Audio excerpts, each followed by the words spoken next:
Oi, pessoal! Então, o nosso vídeo de hoje é sobre uma boneca que é muito conhecida no mundo todo. Tem vários vídeos sobre ela no YouTube. Muitas pessoas já conhecem a Matrioska. E eu trouxe uma Matrioska que tem aqui, que é uma peça de acervo, para conversar um pouquinho com vocês a respeito dela. Eu assisti uma porção de vídeos no YouTube falando sobre a Matrioska. Em geral, a história que a gente escuta é a mesma. Então, assim, a gente vê a lenda que tá ligada a ela, a lenda de um carpinteiro, que eu vou comentar aqui depois. Tem também uma relação dela com as kokeishis, com as bonecas japonesas. Tem a questão da contemporaneidade, onde a gente encontra matrioscas de vários tipos, inclusive com temáticas políticas. Mas o que eu acho mais interessante nela, que eu não vi ainda ninguém abordar, eu ainda não vi nenhum comentário a respeito disso nos vídeos que eu assisti, é que quando eu olho para ela, para o formato dela, se vocês perceberem, a gente remete a várias coisas que a gente conhece. Como, por exemplo, isso aqui, para mim, lembra um útero. Esse formato aqui que ela tem, né? Lembra também o formato de algumas frutas, como a pera, por exemplo. Lembra Ahn, lembra um pouco o formato do ovo também, o ovo de galinha, né? E isso é interessante porque a Rússia, ela tem uma cultura muito grande, assim, muito bonita, em cima desses ovos coloridos, alguns feitos de joias, são os famosos Fabergé, né? Da época do Tsar Nicolau, que parece que a família gostava muito de colecionar esses ovos.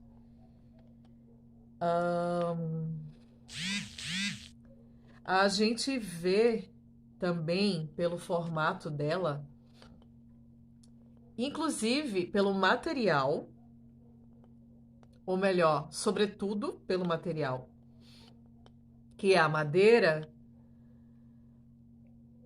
a relação dessas bonecas, né, com ancestralidade, com uma cultura ligada às árvores, à memória, às sementes.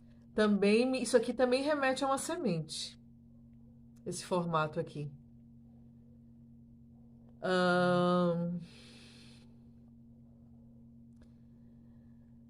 Mas vamos lá.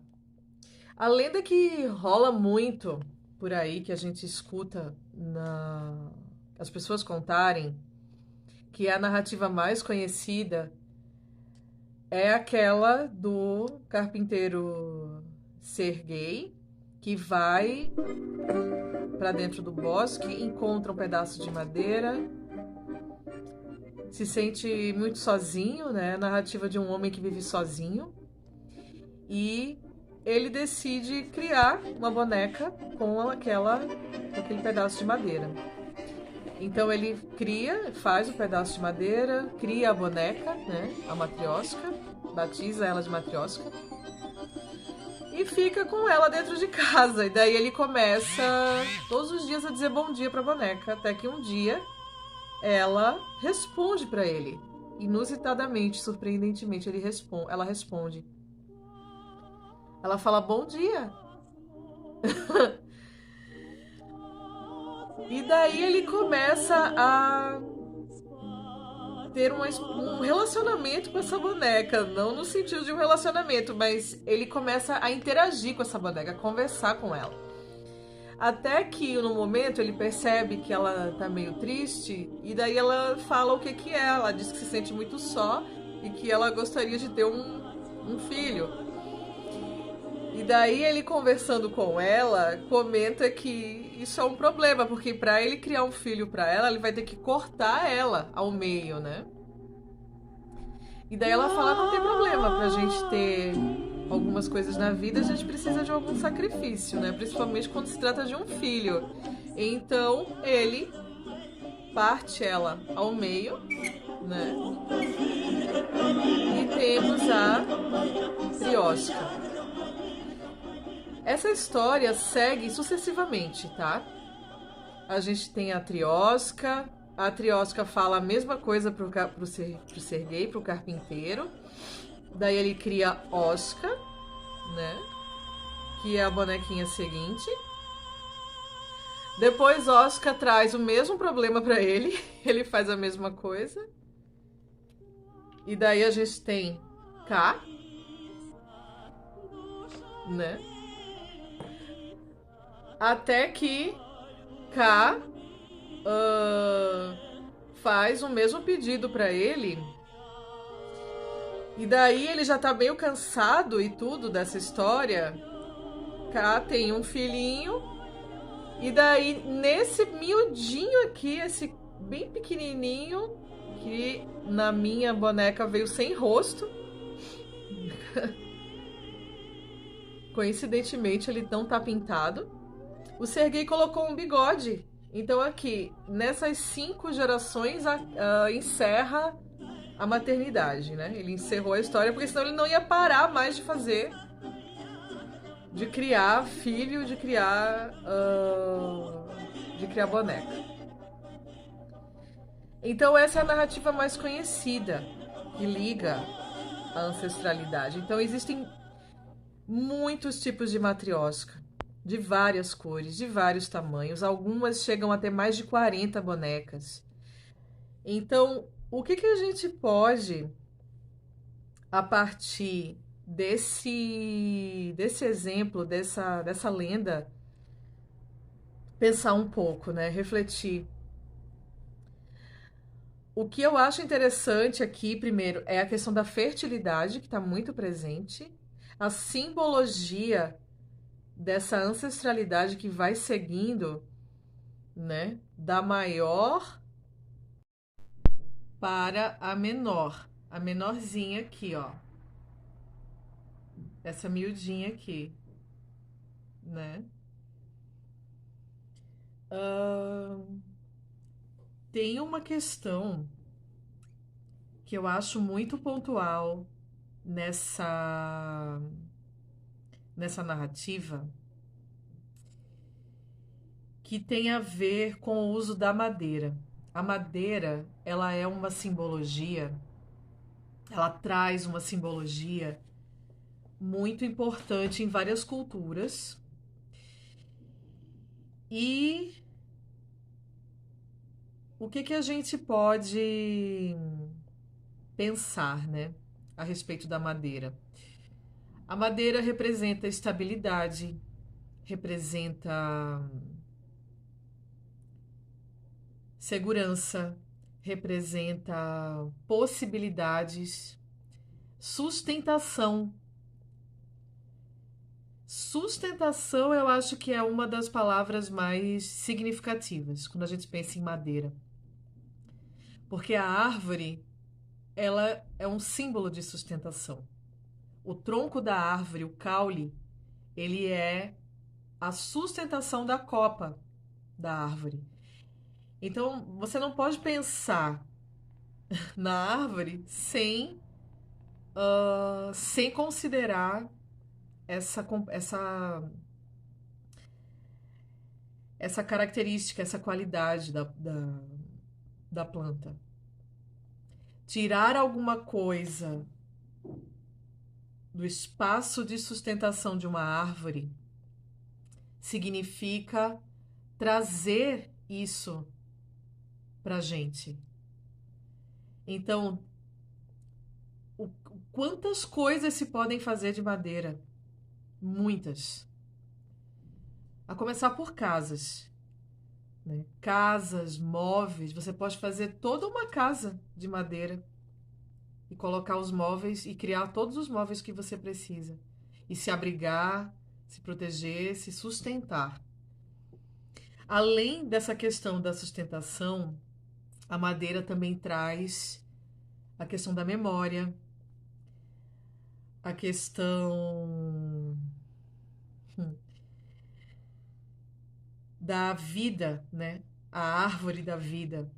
Se você cortar o tronco de uma árvore no meio e virar para frente, virar, assim você vai ver que tem uma circularidade representada dentro do tronco,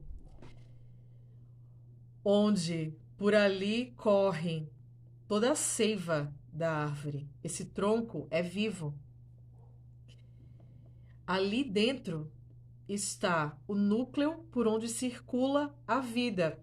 Então imagina que essa boneca de madeira, que é oca, que guarda várias outras dentro dela, está nada mais, nada menos do que representando essa qualidade das árvores.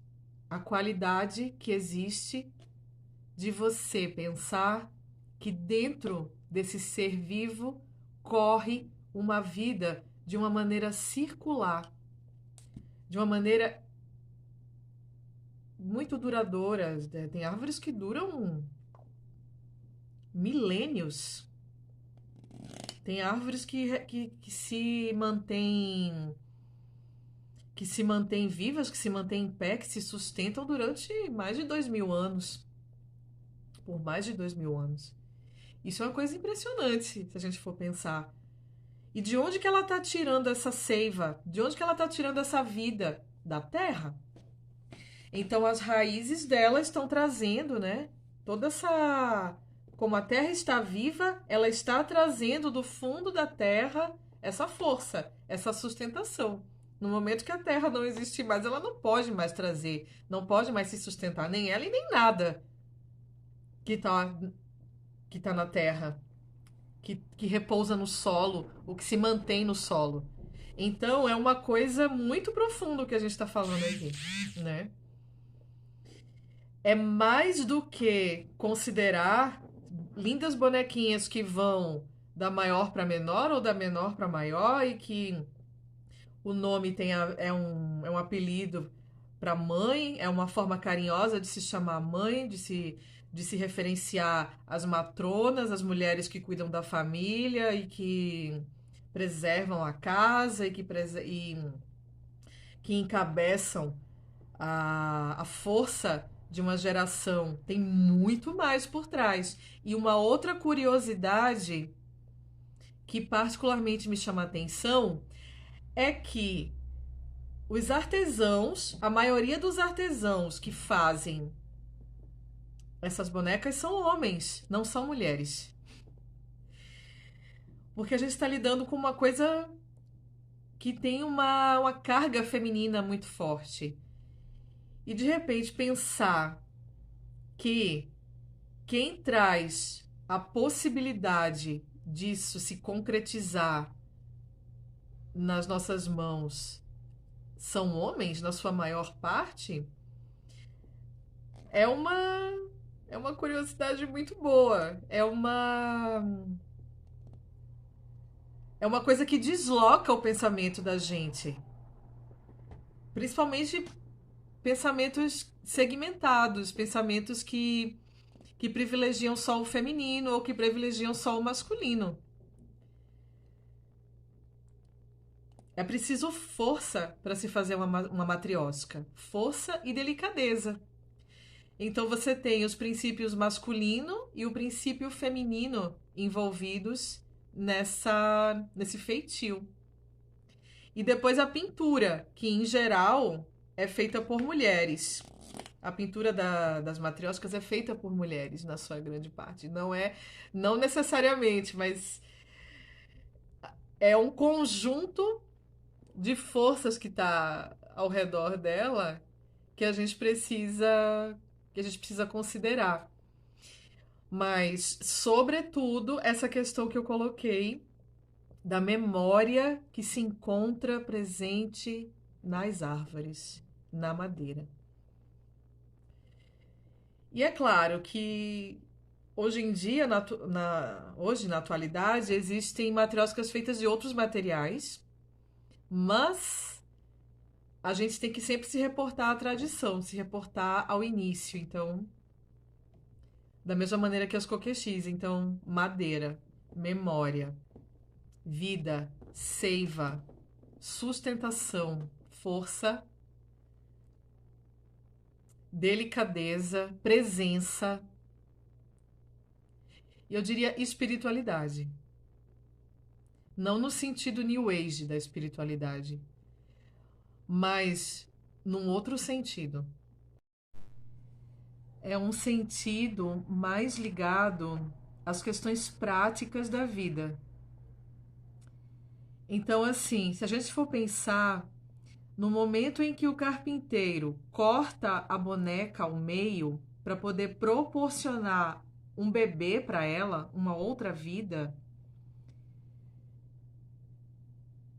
é a mesma imagem da gente vendo o lenhador cortando o tronco da árvore na floresta e trazendo essa lenha para casa para garantir o sustento, garantir a chama, né? Se for uma lenha que vai para uma lareira, por exemplo, ou para um fogão,